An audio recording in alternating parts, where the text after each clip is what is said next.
오늘 아침에 저희들이 사도행전 10장과 11장의 말씀을 읽었습니다. 10장과 11장은 두 말씀이 서로 연결되어 있는 말씀입니다. 이 말씀을 읽게 될 때에 사람이 지금까지 해왔던 그런 경험과 자기의 지식, 이러한 스테레오타입, 즉 고정관념을 저의 말씀으로 이렇게 깬다는 것이 얼마나 어려운가라는 걸 또 말씀을 통해서 우리가 보게 됩니다. 그러나 우리의 어떠한 선입견이나 또 어떠한 우리가 가지고 있는 고정관념이 있다 해도 하나님의 말씀 앞에 그걸 깨트려야 됨을 우리로 하여금 깨닫게 합니다. 이스라엘 땅에 이제 예수님께서 부활하시고 또 성령께서 임하시고 예루살렘 교회가 세워짐을 우리는 잘 알고 있습니다. 그리고 스데반이 죽음으로 인하여 그 예루살렘 교회에 핍박이 오고 많은 이들이 흩어져서 곳곳에서 하나님의 말씀을 이제는 증거하게 되죠. 그래서 빌립을 통해서 사마리아 성에 하나님의 말씀이 증거되고, 또한 오늘 말씀을 보니까 이제 베드로를 통해서 이방인인 고넬료에게 복음이 증거되는 장면이 나타나게 됩니다. 그런데 여러분, 많은 이스라엘 백성은 또 이스라엘에 있는 그런 예루살렘 그런 교회의 교인들은 왜 이방인에게 하나님의 말씀을 전하냐? 그들은 구원받은 자가 아니다. 이러한 유대교로부터 내려오는, 구약으로부터 내려오는 그러한 고정관념 속에 있었음을 압니다.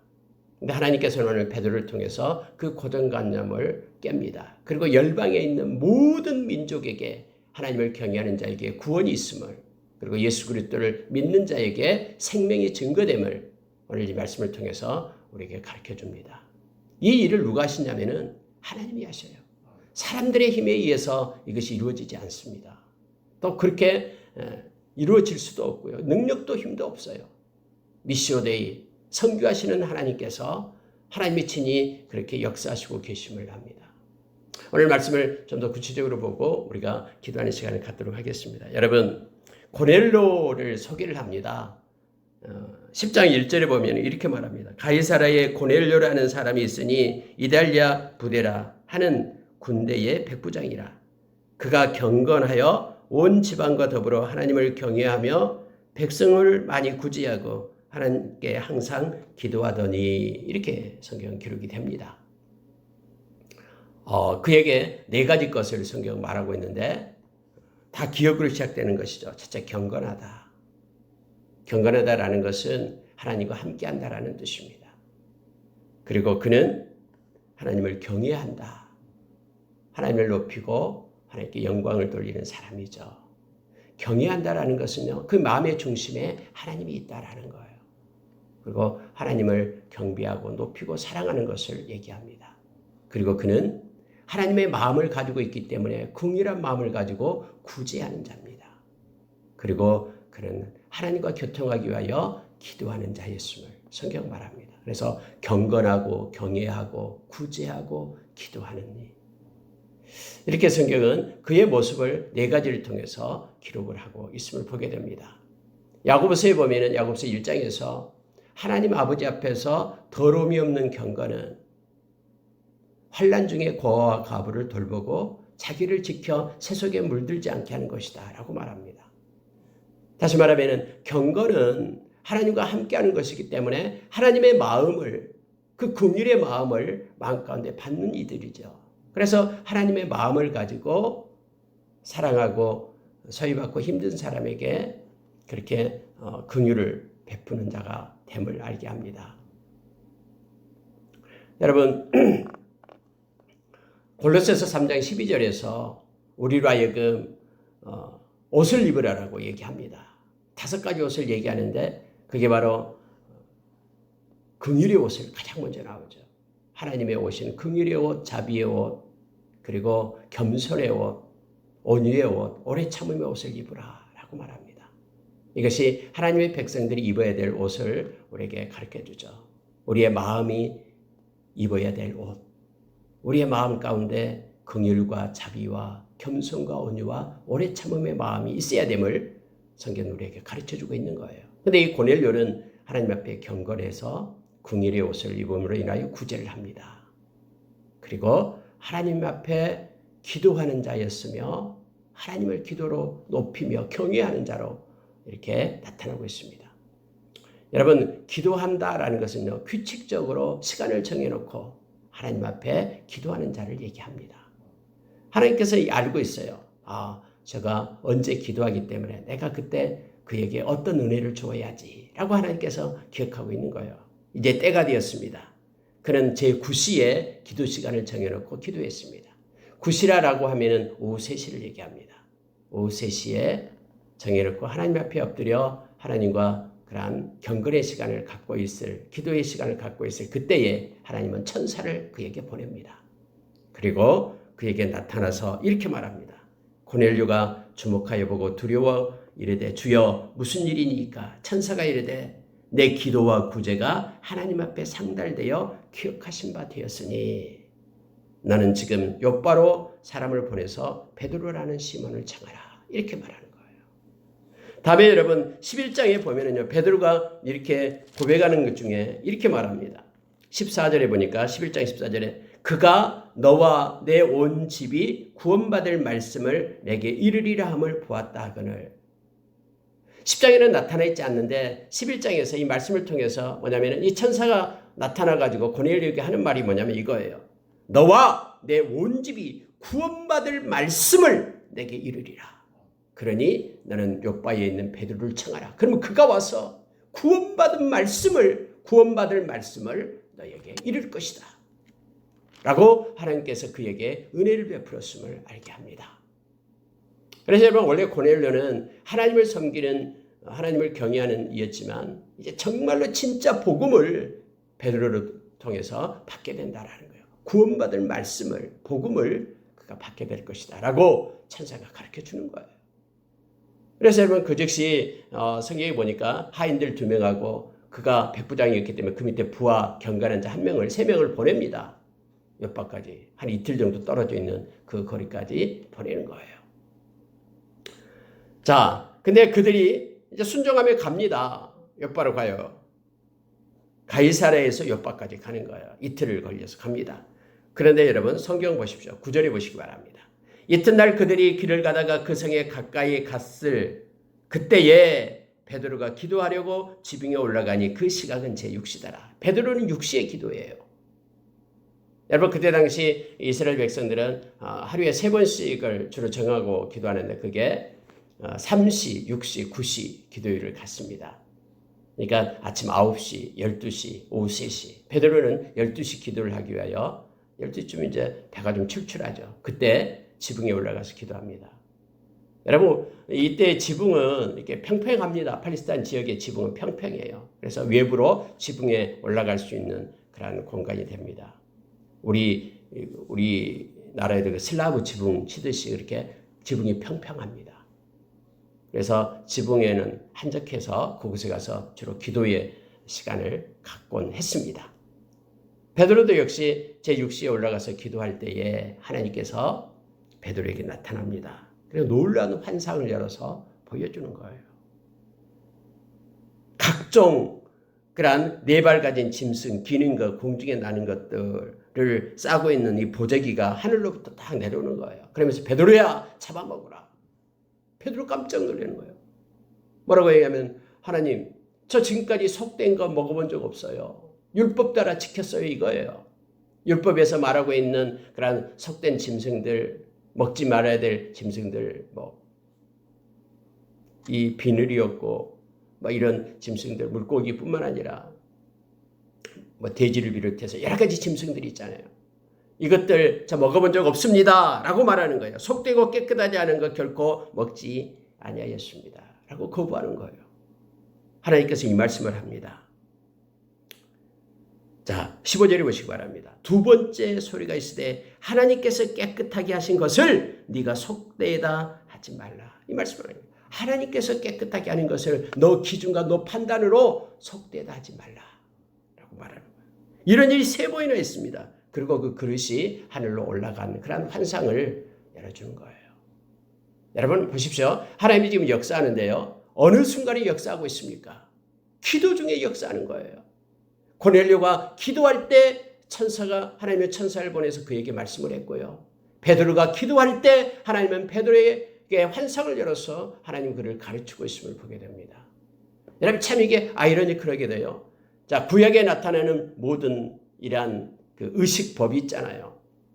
이 어떤 짐승은 깨끗하고 어떤 것은 먹지 말고 부정하고 이러한 기준이 뭐냐면은 때로는 물론 정결하는 그런 예식법에도 속합니다. 또 하나는요. 하나님께서 이걸 거룩한 것, 구별된 것을 가르치기 위하여 그렇게 이스라엘 백성에게 주었음을 합니다. 그런데 예수님이 오셔서 이 모든 것들을 다 예수님이 완성해 버리죠. 그럼 왜 우리는 이렇게 생각합니다. 왜 지금 그럼 구약에 이렇게 속된 그런 짐승과 또 정한 짐승 이렇게 왜 구별했을까? 그들을 가르치기 위함입니다. 하나님께서 이스라엘 백성을 가르치기 위하여 구별법을 가르치기 위하여 이 세상 살아갈 때 아무거나 가지고 사는 것이 아니라 하나님께서 말씀하신 것을 따라 살도록 구별하는 법을 거룩한 하나님 편에 선 것 그것을 가르치기 위한 것임을 우리는 잘 알고 있습니다. 무엇이 속되고 깨끗하지 아니한 음식인가? 레위기서에 나타난 그러한 정결 율법상 것들에 대해서 위생적인 이유로 또는 종교상의 이유로 식용을 금지하는 것들이 있었습니다. 사실. 그런데 여러분 하나님께서 매일의 그런 식단을 통해서 거룩함에 대한 통찰력을 훈련시키는 거예요. 하나님의 백성으로 살아가는 방법. 그리고 예수님이 오실 것을 준비하고 있는 것이죠. 그리고 예수님이 오신 후에 거룩이 뭔지를 가르칩니다. 이제는 구별해라라는 거예요. 주님을 따라서 말씀을 따라 사는 것이 거룩한 것임을 가르쳐주고 있음을 보게 되고 우리 주님이 와서 모든 율법을 완성합니다. 구약에 나타난 모든 그런 제사법이나 이런 것들은 주님을 위해서 미리 그림자로 나타난 거예요. 실제 대신 주님이 오셨을 때 주님으로 인하여 모든 것들이 완성되고 우리는 그러한 의식과 정결법을 따르지 않습니다. 주 안에서 다 거룩하게 되기 때문에. 그래서 여러분 오늘날 여러분 어떤 사람은 돼지고기도 안 먹고 또 미꾸라지 추어탕도 안 먹고 막 한다고 해요. 구약에 연관돼서 속된 음식이다라고 생각하면서요. 그러나 그럴 필요 없습니다. 우리는 주 안에서 주님이 주신 것으로부터 자유를 누리고요. 감사함으로 받게 됨을 알게 됩니다. 여러분 이처럼요. 지금 이것도 여러분 보십시오. 지금 옆바에 누구의 집에 있습니까? 무두장이 집에 있어요. 무두장이 누구예요? 죽은 그 동물의 시체 가죽을 갖다 벗겨서 그거 가지고 뭐 제품을 만들고 하는 것이 무두장이잖아요. 근데 이미 그러면 구약에도 역시 죽은 어떤 동물의 그런 시체를 만든 것은 부정하다라고 얘기했어요. 근데 여러분 베드로가 그 집에 지금 머물고 있는 거예요. 근데 겉으로는요 이와 같이 그러한 모습 속에서 부정한 것을 뛰어넘는 것처럼 보이지만은 베드로의 그 깊은 마음 속에는요 옛날의 그 고정관념 속에 지금 갇혀 있다라는 것을 지금 보게 되는 거예요. 하나님께서는 이것까지도 지금 베드로를 고치기를 원하신 거예요. 그래서 여러분 이 기독교가 하나의 유대교와 똑같은 연관이 있는 것이 아니다라는 것을 뛰어넘게끔 지금 하나님은 조정하고 있는 거예요. 이 베드로를 통해서 다음에 이제 예루살렘 교회 가서 막 예루살렘 교회도 지금 11장에서 막 베드로를 욕하고 비난하고 야단났죠. 왜 이방인의 집에 들어가서 함께 먹고 마셨냐? 이거 잘못된 거 아니냐?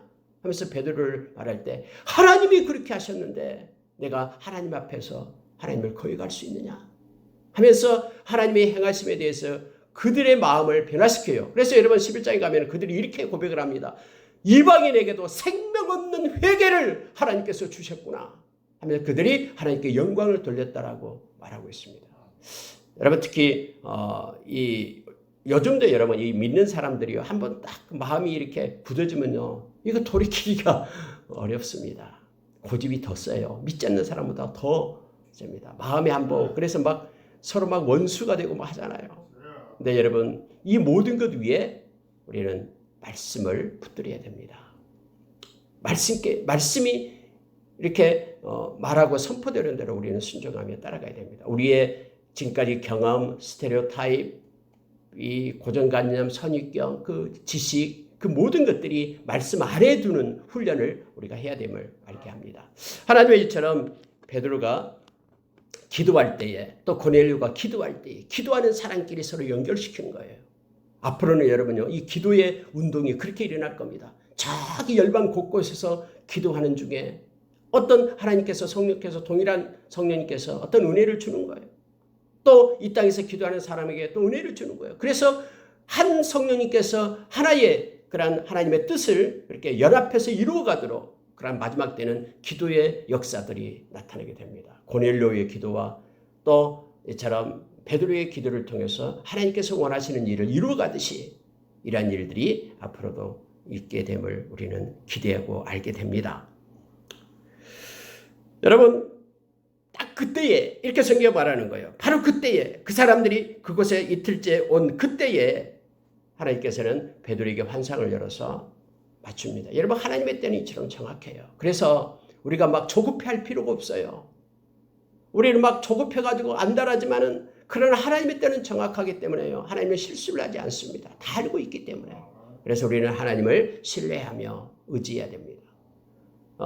디모데 후서 3장에 보면은 세상은 점점 조급해지기 시작합니다. 우리 믿는 사람도요, 조급해 하니까 막 염려하고 걱정하기 시작하잖아요. 그런데 여러분, 성경은 빌립보서 4장 6절에서도 말씀한 것처럼 아무것도 염려하지 말고 모든 일에 기도와 간구로 너희 구할 것을 감사함으로 하리라 라고 우리에게 가르쳐주고 있습니다. 하나님께 맡기고 하나님의 때를 기다리는 지혜로 살아가는 우리가 되기를 원합니다. 여러분, 19절 한번 보시기 바랍니다. 베드로가 그 환상에 대하여 생각할 때에 이게 뭐지? 하면서 이제 그 환상을 생각을 하고 있는 거예요. 그때 성령님께서 그에게 말씀하십니다. 두 사람이 너를 찾으니 일어나 내려가 의심하지 말고 함께 가라. 내가 그들을 보내었느니라 라고 말하는 거예요. 이방인이다고 배격하지 말라라는 거예요. 내가 그들을 보냈기 때문에 하면서 성령님께서 베드로의 생각 속에 들어가신 거예요. 여러분, 또 이걸 통해서 우리가 또 하나를 알게 됩니다. 우리가 기도 중에 어떤 환상을 보고 또 기도 중에 뭔가를 또 음성을 듣고 할 때요, 그 즉시 깨닫지 못할 수가 있다라는 거예요. 베드로는 환상을 봤어도 이게 뭐지? 하면서 생각 중에 있었다고 성경 말하잖아요. 그럴 때 여러분, 하나님께서 보여주신 거 또는 이러한 것들을 놓고 또 생각한다라는 것은 하나님께 기도하는 그런 모습임을 우리가 알게 돼요. 하나님, 이게 뭡니까? 이게 뭐예요? 하고 있을 때 성령님께서 해석해주고 있음을 보게 됩니다. 이것이 뭐냐면은 다음에 일어날 일을 내가 말해준 것이다. 너는 내려가라. 만날 사람이 있다. 내가 그들을 보냈다. 하면서 성경은 분명하게 얘기합니다. 의심하지 말고 함께 가라. 네가 의심할까 봐 내가 이런 환상을 열어서 너에게 가르쳤다. 나는 그러니 의심하지 말고 가라라고 성령께서 이렇게 해석해 주는 거예요. 자기 마음대로 해석하고 그걸 순종하는 게 아니라요, 하나님께서 가르쳐 준 것을 가지고 순종했음을 성경은 우리에게 말해줍니다. 참 이것은 우리가 중요한 것 같아요.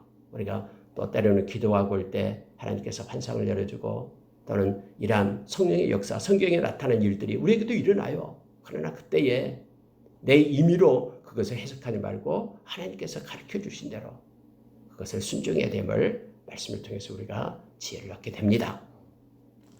여러분, 이제 이 성령의 인도하심을 따라서 내려갔습니다. 무슨 일로 왔느냐? 누구를 찾느냐? 베드로, 내가 그다 하면서 그들을 이제 맞이합니다. 그리고 유숙하게 합니다. 하룻밤 자게 하는 거예요. 그리고 다음날 그들과 함께 갑니다. 그리고 하루 만에 또 가는 거예요. 그래서 나흘째에 만나게 됩니다. 고넬료 집에 나흘 만에 가게 됐다고 성경에 기록하고 있죠. 그러니까 1박 2일로 오는 거예요. 오는 길, 하룻밤 자고 또 1박 2일로 가는 길. 그래서 나흘째 되는 날 만났다고 성경에 말합니다. 자, 24절 보시기 바랍니다. 이튿날 가이사라에 들어가니 고넬료가 그의 친척과 가까운 친구들을 모아 기다리더니 이렇게 되어 있어요. 여러분, 고넬료는요, 하나님께서 하셨기 때문에 알고 있었어요. 베드로가 틀림없이 오게 될 것이다라고. 하나님이 어떤 수를 써든지 베드로의 마음을 움직여가지고 오게 될 것이다라고 알고 있어서, 그러니까는 친척을 청해서 막 가까운 사람들 청해서 다 모아놨죠. 올지 안 올지 모른다라고 의심했다 그러면 모아놨겠어요? 아니죠. 그래서 모아놓고 기다립니다. 베드로 오게 되는데 진짜 고넬료가 맞아 발 앞에 엎드려 절했다라고 얘기합니다. 베드로 달려가서 이렇게 세웁니다. 아니라, 이렇게 하지 말라. 나도 사람이다 라고 말해요. 마치 하나님처럼 그렇게 정중하게 맞았다라는 것을 보게 됩니다. 나도 사람이라 하면서 이렇게 세웁니다. 그랬더니 자, 28절 보십시오. 이렇게 말합니다. 유대인으로서 이방인과 교제하며 가까이 하는 것이 율법인 줄을 너희도 알거니와. 이거 율법이다라는 거예요. 유대인이 와서 이방인들과 함께 가까이 하면서 같이 식사도 하고 그 집안에 들어가는 거, 이거 율법이다. 여러분, 이와 같은 고정관념을요, 하나님께서 환상을 통해서 베드로를 깨지 않았더라면 그는 결코 이 고넬료 집에 가지 않았을 겁니다.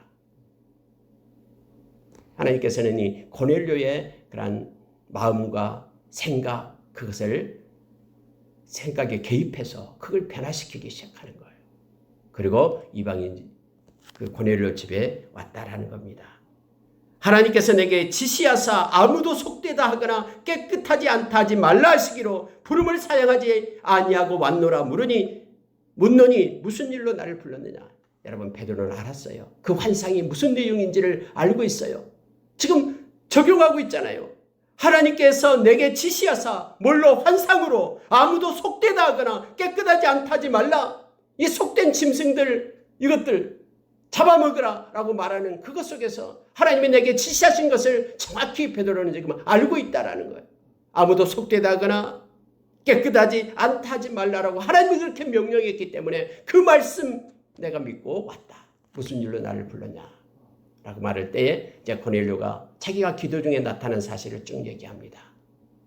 베드로는 이걸 알고 구원받을 만한 말씀, 복음을 전하기 시작합니다. 그러면서 예수 그리스도를 증거하기 시작하는 거예요. 자, 예수 그리스도를 증거하기 전에요, 놀라운 사실을 고백을 합니다. 베드로가 하나님 앞에 와, 하나님이 나를 세우고 있구나 라는 거예요. 이게 35절 말씀입니다. 각 나라 중 하나님을 경외하며 의를 행하는 사람은 다 받으시는 줄 깨달았도다. 여러분, 고넬료 집에 베드로를 보내는 이유가 뭐냐면요, 물론 고넬료를 구원시키기 위함도 있습니다만은 이 베드로를 세우기 위함이에요. 베드로의 고정관념을 깨고요, 베드로를 어떻게 세우냐면요, 베드로를 깨닫게 하기 위하여 베드로를 고쳐서 하나님의 사람으로 온전케 세워서 그를 통해서 교회가 든든히 서가도록 하기 위하여 하나님은 베드로를 만지고 있는 것이에요. 여러분, 우리가 이 세상 살아가면서 하나님의 백성들은요, 각자가 다 하나님 앞에 주인공들입니다. 각자를 하나님은 만지시고 세워가는 거예요. 하나님은 어떤 사람을 세우고 그 사람은 다른 사람은 조연으로 막 그 사람을 도와주게 하고 그 사람은 끌고 가는 하나님이 아니에요. 하나님은 각자의 이름을 불러서 하나님 앞에 온전한 자로 세우는 거예요. 여러분, 이것은 우리가 요한복음 10장에서 예수님께서 양인 우리에게 각자 이름을 불러낸다라고 말하잖아요. 다 하나님 앞에 온전히 세워져 가는 거예요. 이것이 놀라운 하나님의 그러한 일입니다. 사역이에요. 그래서 여러분, 하나님의 사역은요, 거기에 속한 모든 자, 행하는 모든 자는 다 만족함을 얻고요, 하나님으로부터 은혜 중에 거하게 되는 거예요. 그러나 세상적인 일은요, 어떤 공동체 속에서 한 사람이 영광을 받으면 다른 사람들은 막 희생을 하면서 불평하고 원망하고, 이것이 세상에 일어난 일들이지만 하나님의 이 사역은요, 모든 사람이 다 하나님의 은혜 가운데 거하게 되는 거예요. 왜냐하면 하나님은 각자를 만지시기 때문에.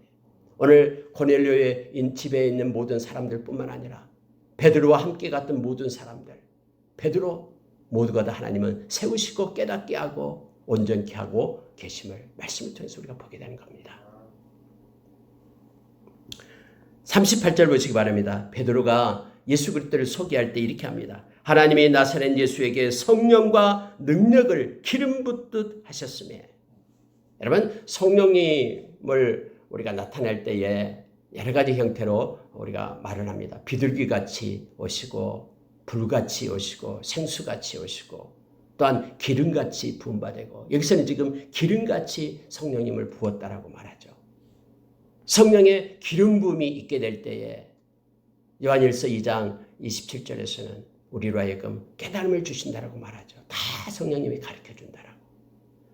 지금 예수님께 성령님께서 기름같이 부음을 주셨다라고 말하면서, 그러니까 예수님께서 두루 다니시며 선한 일을 행하시고 마귀에게 눌린 모든 사람을 고치셨으니 이는 하나님이 함께 하셨습니다 라고 말하고 있습니다. 성령의 기름 부음이 있을 때는 이거는 사역의 그런, 성령님은 사역의 영이에요. 그래서 성령의 기름 부음이 있을 때에 하나님이 기뻐하는 선한 일을 행할 수 있는 동력을 얻습니다. 왜냐하면 하나님의 뜻과 마음을 알게 되기 때문에 그래요. 하나님의 일하심 속에 우리가 설 수 있는 거예요. 그래서 우리가 기도할 때마다 기름 같은 성령님 내게 임하여서 하나님의 일하시는 자리에 내가 서게 해 주십시오. 그리고 하나님의 뜻과 하나님의 마음을 알게 하여 주셔서 그 일을 감당하게 해 주십시오. 사역의 영이신 성령님을 우리가 나타낼 때 기름으로 이렇게 나타나고 있음을 보게 됩니다. 또한 여러분, 이 기름 같은 성령님은요, 능력이에요. 그래서 여기 보니까 악령을 얘기하죠. 악한 자, 마귀에 눌린 자들, 그들을 쫓아내고 사람들을 고쳤다라고 지금 성경은 표현해주고 있습니다. 그리고 여러분, 이 베드로가 하는 것 중에 하나는 우리가 증인이다. 하나님은 증인으로 세웠다라고 말하는 거예요. 우리가 사도행전 1장 8절에서 증인이 되려면은 성령이 임하고 성령의 권능이 우리에게 임할 때 우리가 온 유대와 사마리아와 땅끝까지 이르러 내 증인이 되리라 라고 얘기하잖아요. 이게 우리가 증인이다. 그런데 하나님은 아무나 증인으로 세운 것이 아니라, 자 41절 보십시오. 모든 백성에게 하신 것이 아니요 라고 됩니다. 오직 미리 택하신 증인, 곧 죽은 자 가운데서 부활하신 후 그를 모시고 음식을 먹는 우리에게 하신 것이라 하면서 예수 그리스도의 영을 가진, 성령을 가진 그런 제자들에게 증인으로 세웠다라고 말합니다. 예수의 증인이 되려면 그래서 예수님과 함께 하는 자, 오늘 예수님을 모시고 음식을 먹는 우리에게 이렇게 되어 있죠. 요한계시록 3장 20절에서 예수님은 우리의 문 밖에서도 두드린다라고 얘기합니다. 문을 열면 내가 그에게 들어가 그로 더불어 먹고 그는 나로 더불어 먹으리라. 이 식사 공동체, 친밀함 속에 교통하는 자가 예수의 증인이 되게 됨을 성경은 우리에게 가르쳐주고 있습니다. 또 하나 그가 예수님을 소개할 때 이걸 얘기합니다. 42절에서요. 백성에게 전도하되 하나님이 살아있는 자와 죽은 자의 재판장으로 정하신 자가 곧 이 사람인 것을 증언하게 하셨고, 그럼 무엇을 증언하냐? 예수님이 심판주 하나님이심을 증언한다라는 거예요. 그에게 권세를 입혀서 다시 오실 그 예수님께서는 모든 열방의 민족을 세우고 심판주로 오신다라는 것을 증거하고 있다라고 말합니다. 믿는 사람들이 다 그의 이름을 힘입어 죄사함을 받는다 하였느니라. 또한 죄사함을 말하고 있는 거예요. 예수님이 모든 죄를 사해 줄 수 있는 권세를 가졌다. 그를 믿는 자는 그래서 죄사함을 받는다. 이런 복음을 지금 전하고 있습니다. 여러분, 여기까지 말씀이 전해지니까요, 놀라운 사실이 나타나게 됩니다. 뭐냐면은 그 고넬료 집에 갑자기 성령이 임하는 거예요. 말씀을 전하고 있는데 성령이 임한 거예요. 근데 그 성령은 오순절 다락방에 임했던 성령과 동일한 성령이 그 이방인의 집에 임하게 되는 거예요. 여러분, 이것을 보고요, 함께 갔던 6명이 있었습니다. 베드로와 함께 갔던 6명의 형제들, 그들이 모두가 다 깜짝 놀래버립니다. 우리에게 임했던 것과 동일한 성령님이 이곳에도 임했다라고 그들은 고백을 하는 거예요. 베드로가 이 말을 할 때에 성령이 말씀 듣는 모든 사람에게 내려오시니 베드로와 함께 온 할례받은 신자들이 이방인들에게도 성령 부어주심으로 말미암아 놀라니 그들은 이는 방언을 말하며 하나님 높임을 들음이라. 이에 베드로가 이르되 이 사람들이 우리와 같이 성령을 받았으니 누가 능히 물로 세례 베품을 그 말이요. 우리가 똑같다라는 거예요. 이방인이지만 우리와 똑같다. 우리와 같은 똑같은 성령을 받았다. 그래서 그들이 하나님께 속한 자라는 세례를 그 즉시 베풀게 됩니다. 이러한 일들이 고넬료 집에 있게 되는 거예요. 여러분, 이것은 정말로 획기적인 거예요. 이방인을 뛰어넘는 그 벽을 지금 성령께서 허물고 계시는 거예요. 누구를 통해서? 베드로를 통해서요. 이 벽이 허물어졌기 때문에 지금 저와 여러분이 이 생명의 복음을 받았고요. 그리고 구원 얻는 자가 된 것입니다. 여러분, 11장에 가니까요, 유대에 있는 사도들과 형제들이 이방인도 하나님의 말씀을 받았다함을 들었더니 베드로가 예루살렘에 올라갈 때에 할례자들이 비난하여 이르되 네가 무할례자 집에 들어가 함께 먹었다. 비난했다라고 얘기합니다. 예루살렘 교회의 교인들이 지금 비난한 거예요. 여러분, 하나님의 말씀이 증거된 것은 좋은 거잖아요. 근데 사람은 이 하나님의 말씀을 통해서 구원을 얻고 생명을 얻고 하는 것은 하나님이 기뻐하시는 일이고 우리도 기뻐해야 될 일인데 사람은 좀 이상해요. 우리만 그것을 가지고 있으려고 하고 우리끼리만 그렇게 생각해요. 예루살렘 교인들이 지금 그랬어요. 왜 그것을 이방인들에게 전하냐라는 거예요. 여기에 대해서 베드로가 하나하나 설명하면서 그들을 돌이켜 세웁니다. 결국 하나님께서 이렇게 하셨다. 조목조목 다 얘기를 하는 거예요. 그들에게. 그게 바로 11장에 나와 있는 거예요. 그랬더니 그들이 자 이렇게 말합니다. 17절을 보시기 바랍니다. 그런즉 하나님이 우리가 주 예수 그리스도를 믿을 때에 주시는 것과 같은 선물을 그들에게도 주셨으니 내가 누구이기에 하나님을 능히 맡겠느냐. 실제 여러분 베드로도 이방인에게 가서 말씀을 전할 생각이 없었다라는 거예요 지금. 그런데 내가 누구이기에 하나님이 행하신 일을 맡겠느냐. 우리는 내가 싫든 내가 원하지 않든 하나님이 기뻐하시고 원하시면 그 일에 순종하며 행하는 것이 하나님의 자녀이고 예수 그리스도의 제자임을 말씀 속에서 베드로의 말씀 속에서 우리가 기억해야 됩니다. 여러분 우리가 좋을 대로 하나님을 믿는 것이 아니에요. 우리가 기쁜 것만 따라가면서 우리가 원하고 행복한 것만 따라가면서 주를 믿는 게 아니에요. 우리는 하나님이 기뻐하시는 것, 주님이 원하시는 것, 나의 것은 내려놓고 주님이 기뻐하는 일을 따라가는 것이 그게 예수를 따라가는 사람이죠. 결국 여러분 내가 좋을 대로 예수를 믿으면요. 그 사람은 믿음을 지키지 못합니다. 왜냐하면 예수님이 원하시는 대로 따라가는 것이 예수님의 제자인데 예수님이 원하는 걸 따라가는 것이 아니라 자기가 원하는 대로 따라가는 것. 모조품 신앙이에요. 모조품으로 예수님을 따르고 하나님을 섬기는 것이 되어버립니다. 그래서 결국 그 목적지가 다르기 때문에 내가 기뻐하는 대로 행하기 때문에 이것은 다른 거예요. 하나님이 기뻐하는 것을 행하는 자가 하나님을 끝까지 따르고 하나님 앞에 선다라는 걸 우리가 기억해야 됩니다. 그 예루살렘 교회 교인들은 또 베드로도 그랬습니다. 그런데 이와 같은 것들을 성령님께서 바꾸시고 온전케 이끄시고 계심을 우리가 알게 합니다. 그랬더니 그들이 18절에서 돌아섭니다. 그들이 이 말을 듣고 잠잠하여 이렇게 되어 있죠. 내가 누구이기에 하나님을 능히 맡겠느냐. 하나님이 원하시는데 하나님의 뜻대로 해야 되는 것이 아니냐. 이 말을 듣자마자 그들이 듣고 잠잠했다라고 성경 말합니다. 그러면서 하나님께 영광을 돌려 이르되 그러면 하나님께서 이방인에게도 생명 얻는 회개를 주셨도다. 생명 얻는 회개. 여러분 회개가 없으면 생명이 없습니다. 생명 얻는 회개를 주셨다. 여러분 이 말씀을 쓴 저자가 누가잖아요. 여러분 누가는 누가복음 24장에서 그 말씀을 합니다.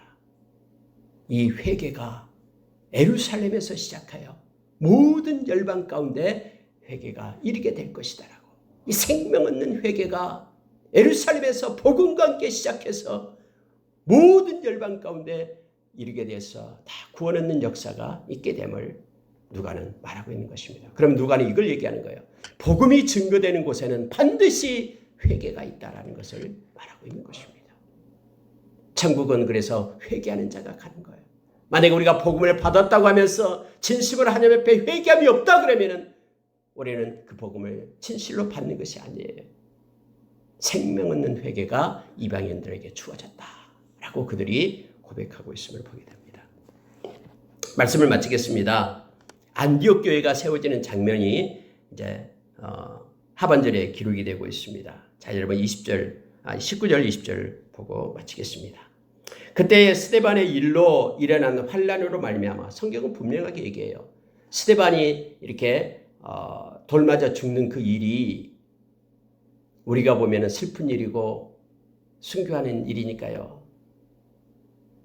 너무나 어렵고 이제는 예수 믿는 사람은 끝났다 라고 생각할 줄 모르나 그러나 성경은 그 일로 말미암아 이렇게 말합니다.